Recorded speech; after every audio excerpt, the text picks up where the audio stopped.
Cet exercice concerne le débit sanguin. Donc le débit, c'est un peu comme la vitesse, hein, ça s'exprime en millilitres par heure. Et dans cet exercice, on modélise le débit en fonction du temps par cette expression K sur T plus 1 fois T plus 2. K, ce sera une constante qu'on déterminera plus tard et T, c'est le temps exprimé en heures. Donc dans la première question, vous allez exprimer la fraction 1 sur T plus 1 fois T plus 2 sous la forme d'une somme A sur T plus 1 plus B sur T plus 2, mais c'est à vous de trouver les constantes A et B qui conviennent. Donc une fois que vous aurez exprimé cette fraction sous cette forme-là, vous pourrez plus facilement calculer l'intégrale de D de T, d'accord, en intégrant chacune de ces fractions. Donc vous devez obtenir cette formule-là. Et dans la question petit c, on va déterminer la constante K qui convient. Et pour cela, on va calculer de deux façons différentes le volume sanguin total dans le corps d'un homme de 80 kg. Donc vous allez le calculer de deux façons. D'une part, en sachant qu'il y a 70 ml par kilo et qu'il pèse 80 kg, vous pouvez trouver le volume total.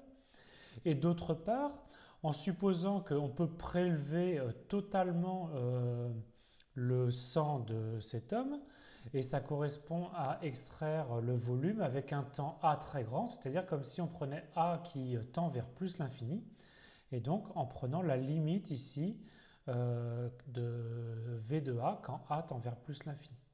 Vous identifiez vos deux volumes et vous déterminez la constante K. Maintenant que vous avez la constante K, vous pouvez faire une application numérique de façon plus raisonnable. Vous prélevez le sang uniquement pendant 10 minutes et quelle quantité on va prélever.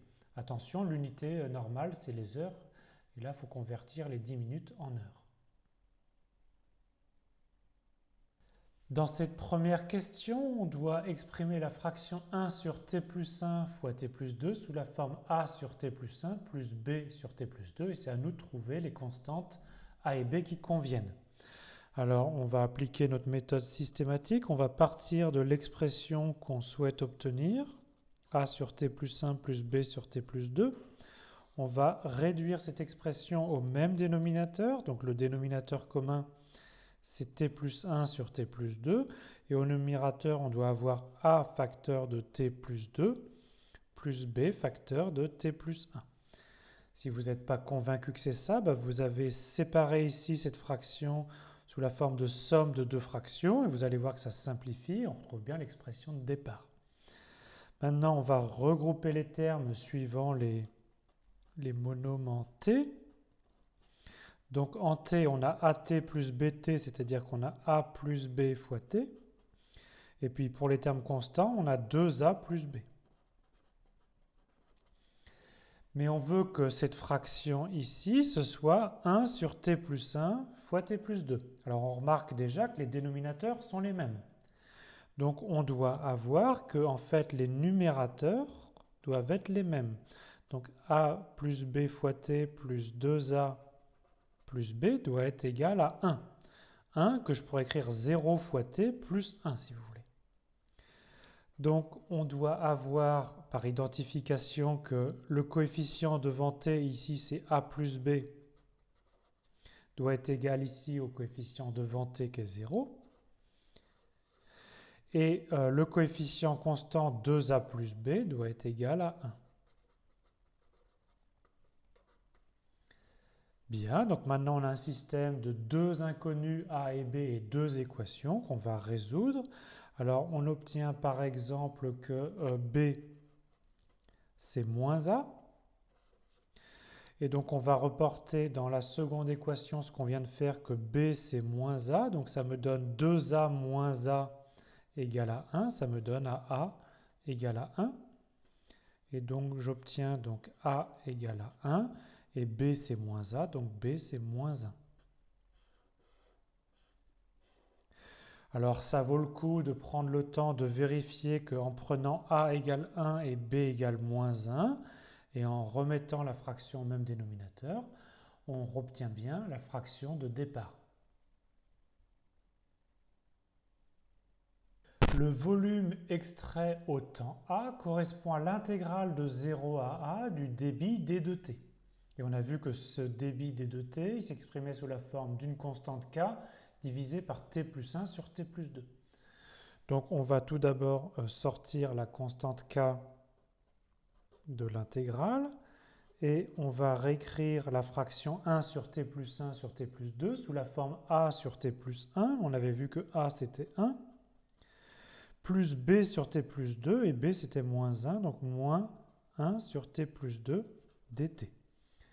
Maintenant, j'exprime cela sous la forme de deux intégrales. L'intégrale de 0 à a de 1 sur t plus 1 dt, moins k fois l'intégrale de 0 à a de 1 sur t plus 2 dt.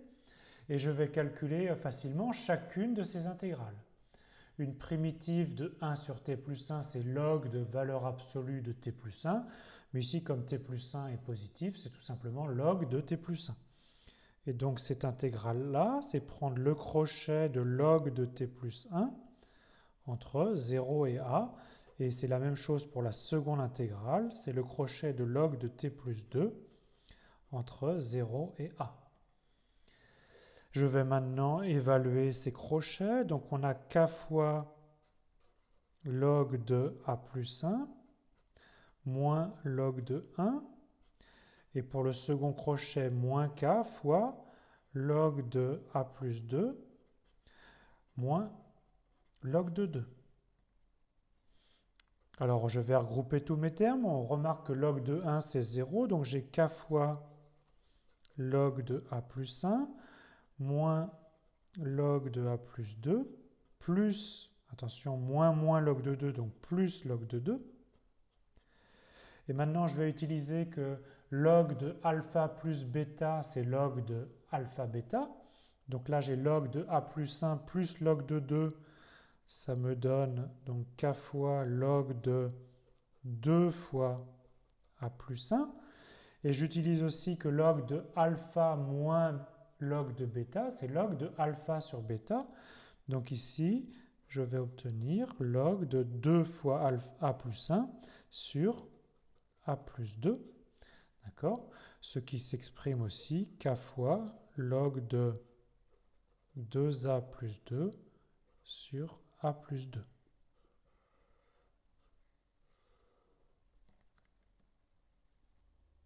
Pour les applications numériques, on a besoin de connaître la constante k et on va la déterminer en calculant le volume sanguin total dans un homme de 80 kg.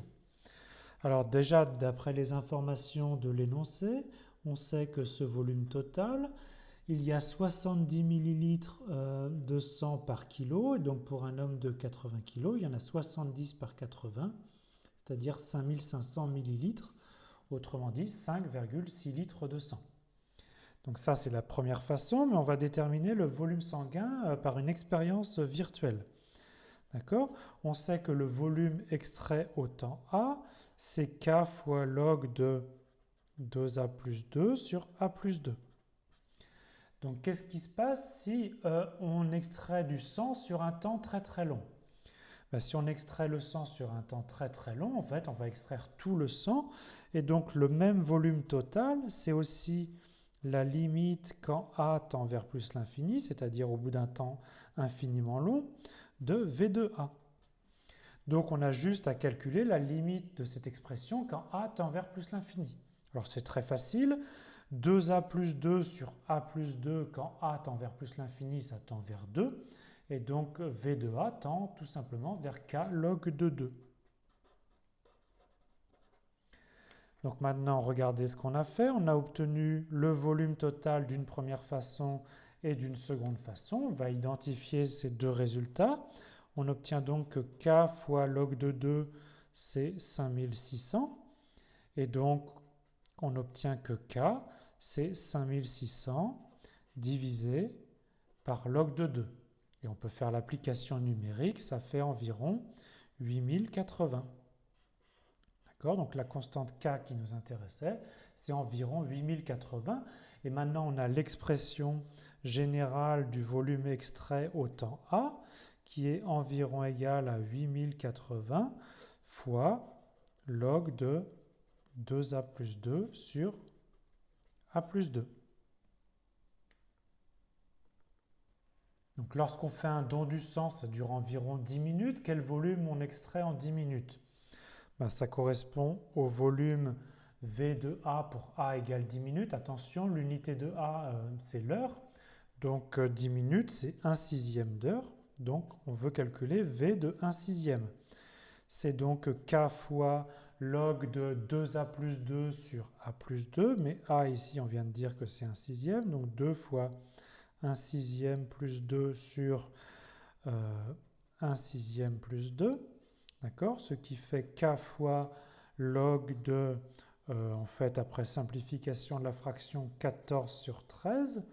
Et donc, en application numérique, ça fait, on avait dit que K c'était environ 8080, donc log de 14 sur 13. D'accord? Et donc, on obtient ici environ 600 millilitres.